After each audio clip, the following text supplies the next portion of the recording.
Johnny Fontana, Real World NF Scorpio, back with another video. We cannot separate the science of personality.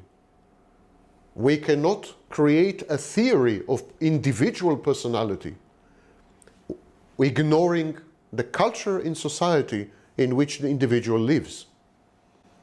When Freud wrote his masterpieces, which later gave birth to the movement of psychoanalysis and then psychoanalytic psychology, when Freud wrote these masterpieces, he did exactly this. He ignored his culture, his society, his environment, his ecosystem, and his milieu.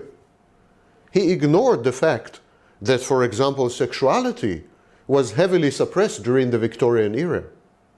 He ignored, to a large extent, other societies and cultures, except rarely in some of his writings like Totem and Taboo.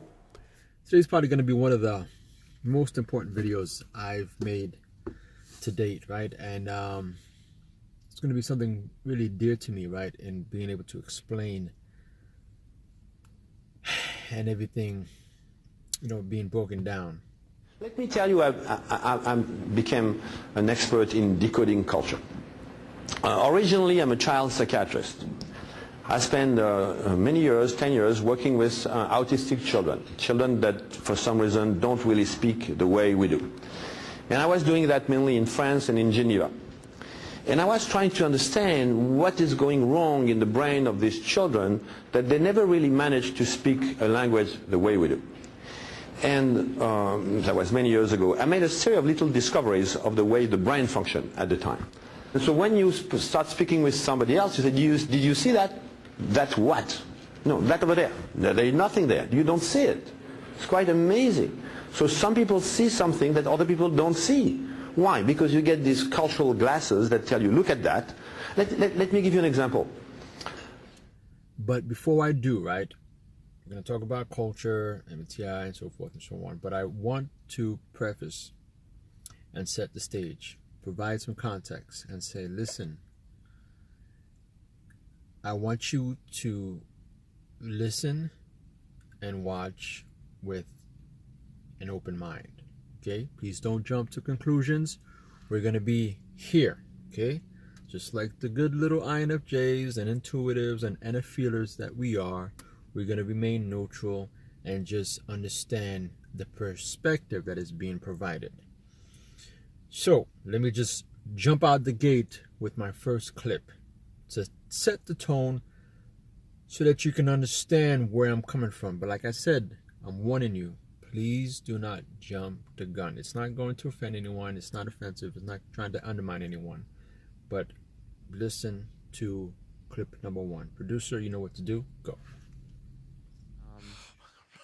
Usually, and I say this with humility because I'm from there, it's usually middle class to upper middle class white kids who tell the world how it should be run. Right. And they oftentimes don't have a street feel because they haven't come from people, or they can't remember where their ancestry was from that street. And then oftentimes they turn to sources that give them the street, but they like to drop in and out, you know. So they'll embrace, let's say, rap culture or, you know, edgy DJ culture because they can put on the the Birkenstocks for the weekend and pretend they're a hippie and then go back to their very safe existence. I didn't come from that safe existence. I existed in it, but I didn't come from that. So I'm very sensitive to the way particularly whites abuse kind of intellectual ideas to kind of put themselves over, to use a wrestling term. Okay, now, again, this is not to undermine anyone, so please hear me out, because we're going to be and we're going to tackle both sides. By now, if you've watched a few of my videos, you will have come to terms with the fact that I have stated and observed through my time in MBTI that MBTI is very Anglo-Westernized, meaning that it's predominantly white, intellectual, nerdy, right?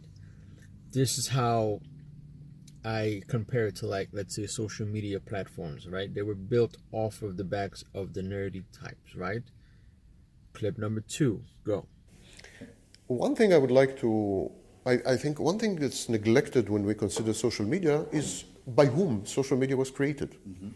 Consider, for example, the fashion industry. The fashion industry was created by homosexual men. Homosexual men who had a liking to boys. Yes. They created an ideal female figure, which was boy-like, Yes. which was, and to this very day, this is the ideal female figures.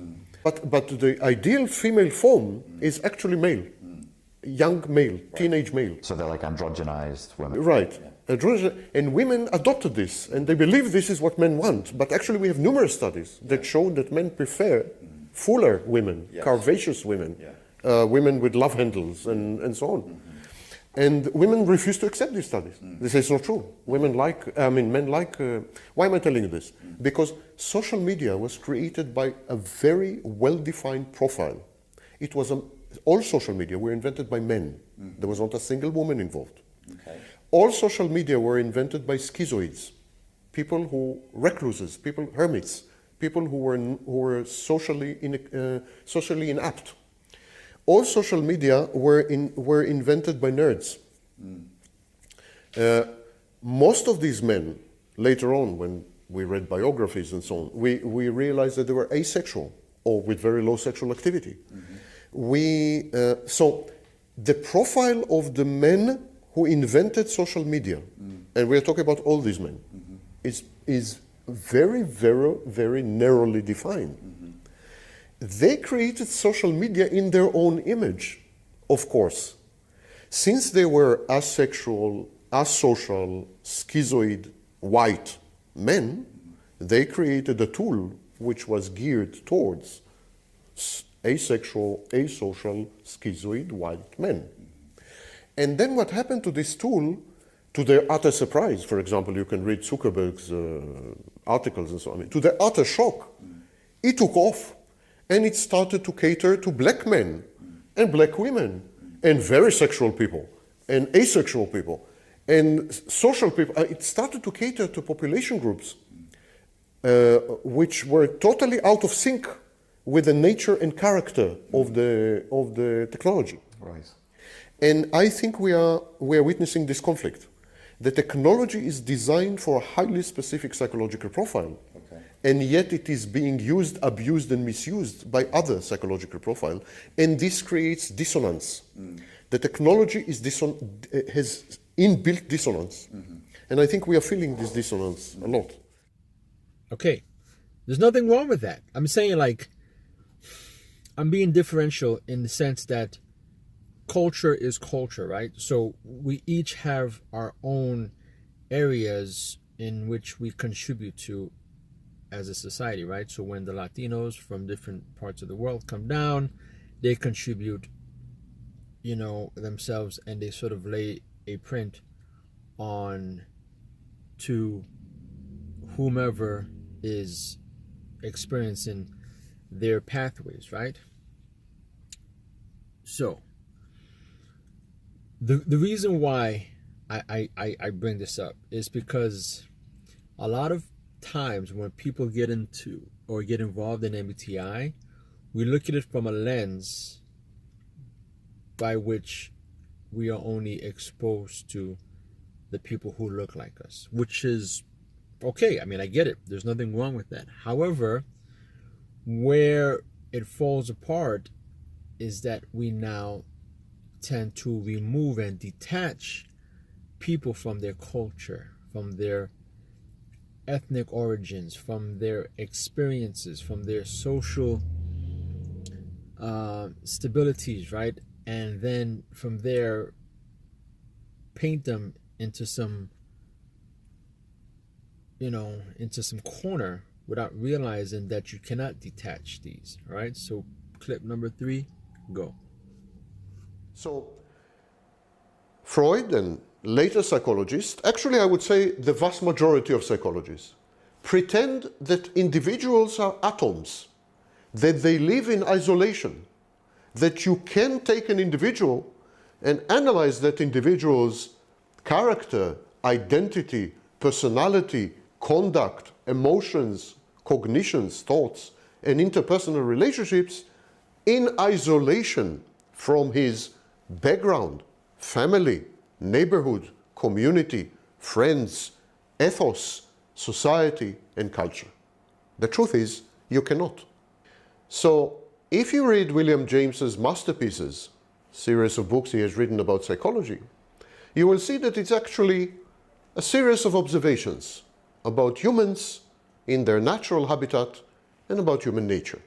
But at the very same time, the continent far away, Europe, there was a group of German scientists, German of course, who tried to make psychology, to convert psychology, to transform it into an accurate, exact science. So they set up laboratories, replete with all kinds of beacons and, laboratories that looked a lot like chemistry laboratories or physics laboratories. And their laboratories had electrical equipment. All looked very scientific. So at the same time, we had two camps, the qualitative, literary, descriptive, observational psychology on the one hand, and the experimental, science-like, measurement-oriented psychology on the other, mainly in Germany. The first dimension, of course, is in which culture, in which society, which type of society do we live? Some societies are individualistic. Some societies are collectivist. Some societies are consensual. They aspire to consensus. Some societies are conflictive. They rely on conflict and adversary relations. Some societies are hierarchical. They are patriarchal. They are authority-driven. Some societies are egalitarian. So societies have their own so-called personality. Societies, cultures, and civilizations have typical dimensions which characterize them. And as individuals, we try to conform to these dimensions. We try, in other words, to fit in. We try to belong. It is a very bad feeling when you are an outcast, when you're ostracized, when you're criticized, when you're excommunicated. Society has very powerful tools at its disposal to manipulate us, to control us, to force us to behave in certain ways. So, I think it's very important to understand it, because what happened is that I've noticed that a lot of folks who are providing content within MBTI personality, they don't realize that not everyone identifies with that culture. Same way how not everyone identifies with urban culture. But there is this thing now where everyone wants to be equal, right? Everyone wants to be the same. So that's why there's a lot of talk with regards to being colorblind, right? And not, noticing. And it's the same way as, they go after the white folk and so forth. So I'm not trying to, and if you sense that I'm going in one direction, I'm not. But it's crucial that you understand that, especially in America,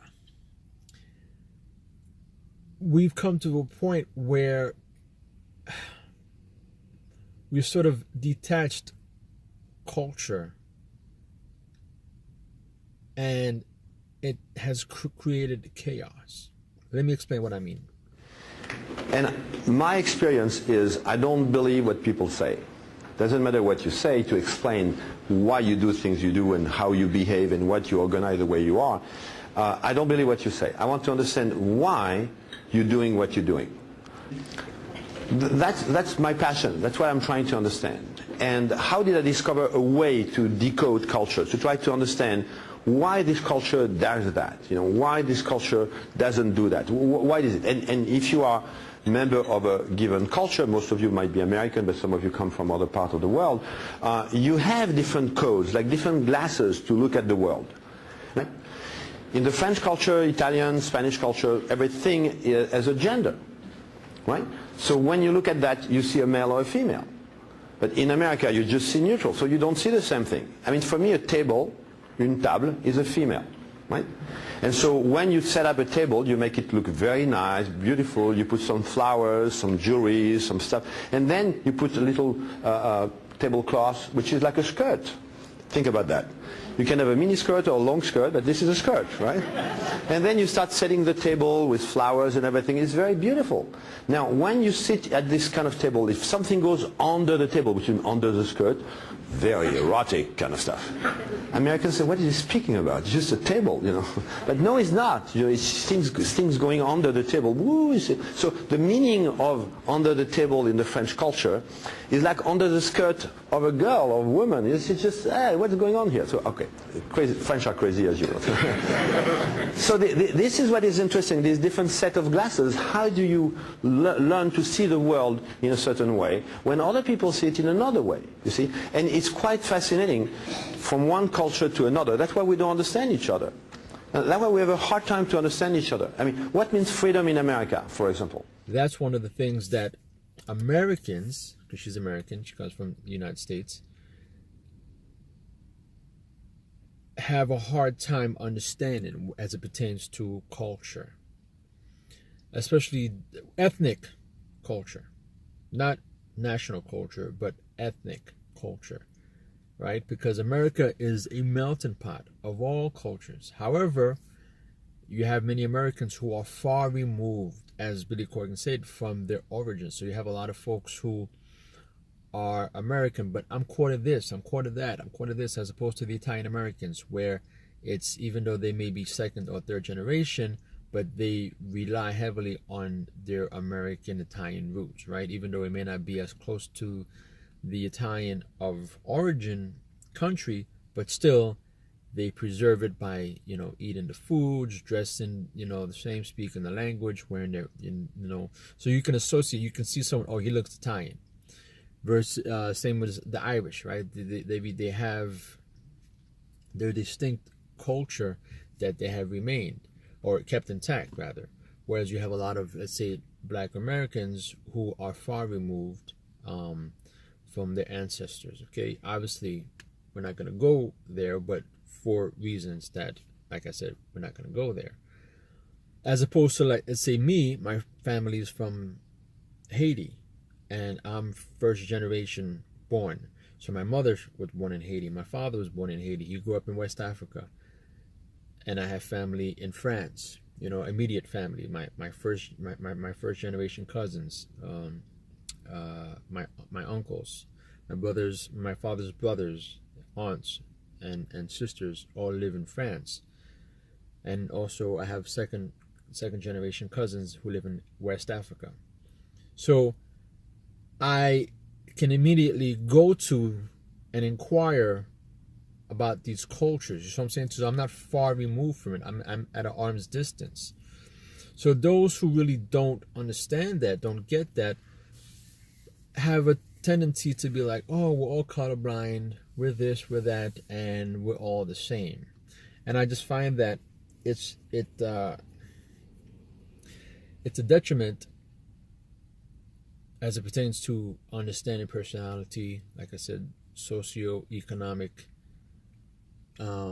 stabilities and so forth and so on. And that's why a lot of, like I've said before in my other videos, when it comes to psychology and so forth and so on, I wanted to know what certain people online within the MBTI, INFJ specifically community thought about their psychiatrist, sociologist, and so forth and so on. And most people could not answer me because I had read a based on my intuition, I had read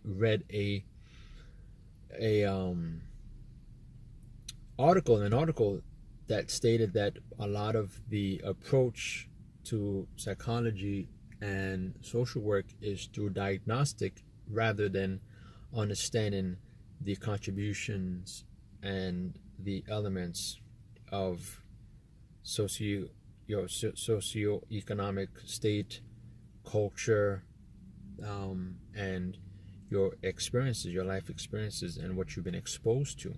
A lot of these things are not placed into the equation And so people now these psychologists treat these individuals like basically, laboratory experiments, right? Without understanding the origins of their experiences, both ethnically and culturally, right? And socially. So as I said, Japan, which is a collectivist society, has very little to do with the United States, which is an individual society.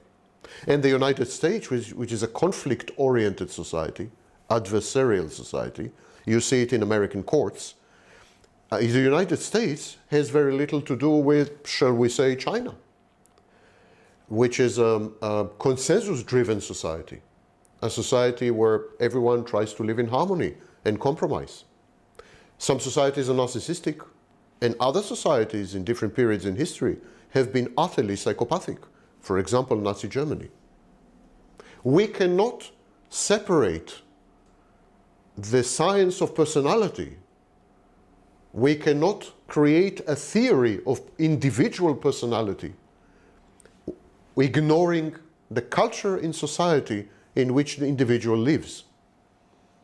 When Freud wrote his masterpieces, which later gave birth to the movement of psychoanalysis and then psychoanalytic psychology, when Freud wrote these masterpieces, he did exactly this. He ignored his culture, his society, his environment, his ecosystem, and his milieu. And that's what I find in MBTI.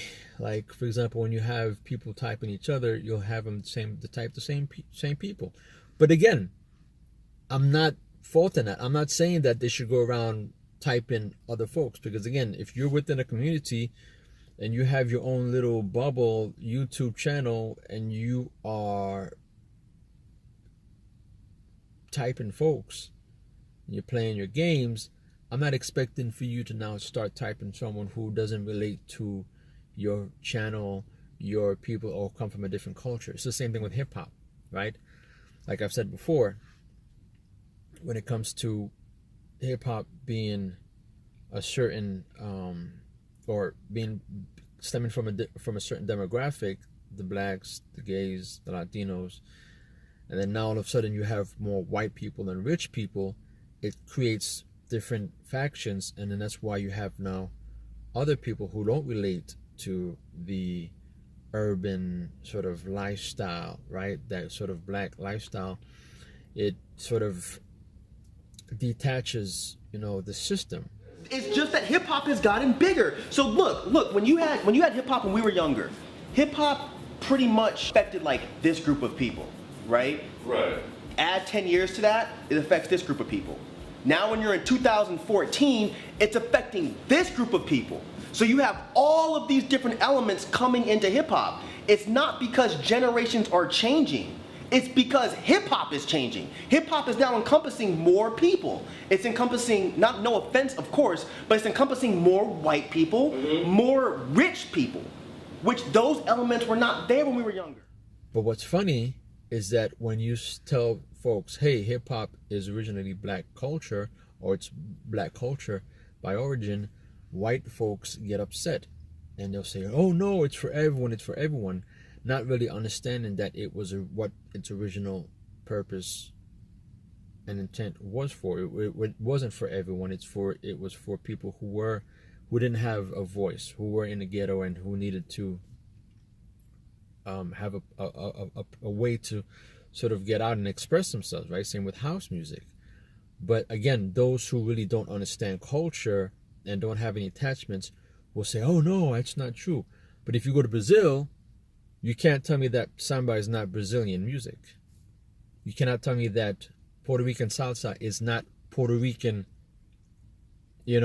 created by and made for Puerto Ricans, versus Cuban salsa, versus Dominican bachata. That's basically for Dominicans, or for mariachi. That's Mexican music. You cannot, but only in America, where you can just say, oh yeah, you know what? Let me go ahead and just take this. And that's where cultural appropriation comes into play. But most people don't understand or cannot identify cultural appropriation because they start using, references of braids and so forth and so on, which is more authenticity. Wearing braids or wearing clothing or eating certain foods is an authenticity issue. It's like, no, like that's not who you are. Don't try to represent something that you're not. However, cultural appropriation has to involve several factors, which I'll actually make a video on that. And one of the factors is benefiting monetarily. But not only benefiting monetarily, but you're also not depriving the individual of the efforts and ability to now benefit themselves. So let's say you take a genre of music such as jazz, and then now you have black folks who started jazz, and now you have white folks who now created, but then they've taken that, instead of repackaging it in order to fit another culture, they'll repackage it, maintain its consistency as jazz, but then sort of adapt it and have it be so that others who are not from the original culture cannot identify with this new sound, right? And then from there, the new culture, right, benefits from this new state, whereas the original culture doesn't. And then now it dissipates and it becomes jazz, as you hear in this clip here. But I think there are people watching us right now who don't understand why that bothers us. Mm-hmm. You know, why there's a part of this culture that inherently is based on black experience and should hold on to some of that. Look, both of us, we've gotten to have lives because of this culture. It's not like it doesn't accept everyone, it does, but the black experience is a critical part of this music. And generally history shows us that when the black experience goes away from the music dissipates and eventually becomes jazz. You see what I'm saying to you? So, and that's why I think it's very important that when we're typing people, and that when we are discussing personality and, you know, experiences, we need to take these into consideration. But unfortunately, like I said before in the beginning, MBTI is very Anglo-Westernized. So it's very difficult for a predominant Anglo-Westernized subculture to really understand culture, when a lot of these folks either are removed from their culture or come from a monocultural society. So if you have someone who lives in Russia and that's all they know is Russian culture, it'll be very difficult for them to say, oh yeah, I get where you're coming from, Johnny Fontana. Yeah, because I get the whole this and that and this and that, because I see how you've been experienced here. You've lived in 7 different countries. You've lived in 3 parts of Asia for a total of 4 years. You've lived, you know, in all of the U.S. You've lived in the eastern part of Europe. You married an Eastern Europe, you know, woman, and so forth and so on. Again, it's not to toot my horn, but it's providing references, right? So I can see where you're coming from. I get it, and you know, so that's why I can sit here and be like, yeah, like I get it, you know, like I grew up in an all-black neighborhood.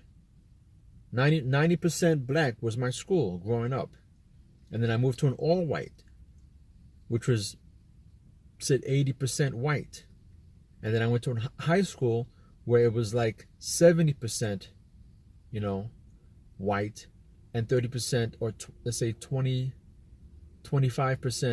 Asian, and 5% other. And when I was a police officer, I policed all black neighborhoods, and I policed all white.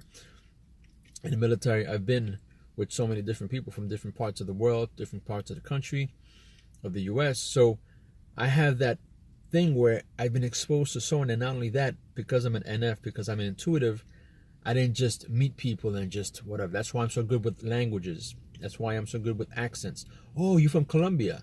You're from Venezuela. You're from Argentina. Oh, you're from Cuba. You're from Puerto Rico. I picked up on that accent. Matter of fact, hey, you're Puerto Rican, but you're from Chicago, because I don't hear that Miami Puerto Rican or Orlando Puerto Rican, or I don't hear like the Jersey, New York Puerto Rican intonation. Yeah, I'm from Chicago.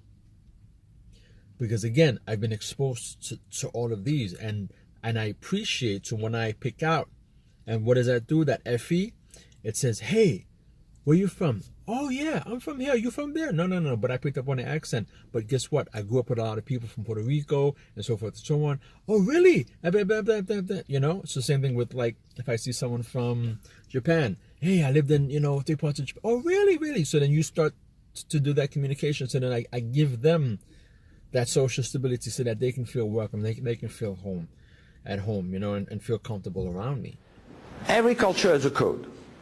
And if you're interested in understanding the code of this culture, it's quite fascinating because once you understand the code, you understand why people do that. You understand the legal system, which is always on code. A little late, there's a delay between the culture and the legal system. But after a while, the legal system crystallizes the culture code. That's why in France it's illegal to work more than 35 hours a week, and they're working hard to go down to 30 and then 20 and 25. And why? Because the whole idea is I don't want to work. This is it. It's very simple. Why? That goes back to centuries. Stendhal, big novel, Le Rouge et le Noir, which means you were either supposed to be red on black or black, which means either you go into the army, red, or the priesthood, you are a priest and you're black. That's it. That's your two possibilities in life. Either you give your life to the king or you give your life to God. Give your life to money is a no-no. It's vulgar. It's nobody there. So today, this is the same attitude still, even if they deny that, they still have the same attitude. The ideal is not to work. You don't have to work. Les rentiers de Balzac is when you have money coming from something that you have inherited and stuff like that.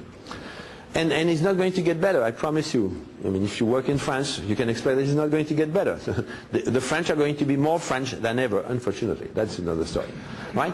In America, we have a completely different code. We want to do things. Action is salvation in America. Let's do it. What are you going to do? I don't know, but let's do it. Let's go. Where are you going? I don't know, but let's go. I mean, you have to move to do things, otherwise you make a mistake. So, you see, so a lot of this plays a role in, so that's why, like I said, like the 1% is real. You can't just be like, oh, I'm just going to just be one person and not be exposed to anything and dwell on the past and, not get involved, but then say, oh yeah, I like that MBTI YouTuber because he breaks everything down. Okay, fine, but what about his experience? It doesn't matter. He broke the MBTI down with the TE and the tertiary, and that's because that's your culture. That's what you do, and that's cool, that's great. But what about folks who are not from that lens? Can they relate to that? It doesn't matter, because this is MBTI, which proves my point. Johnny Fontana, Real World NF Scorpio, we out.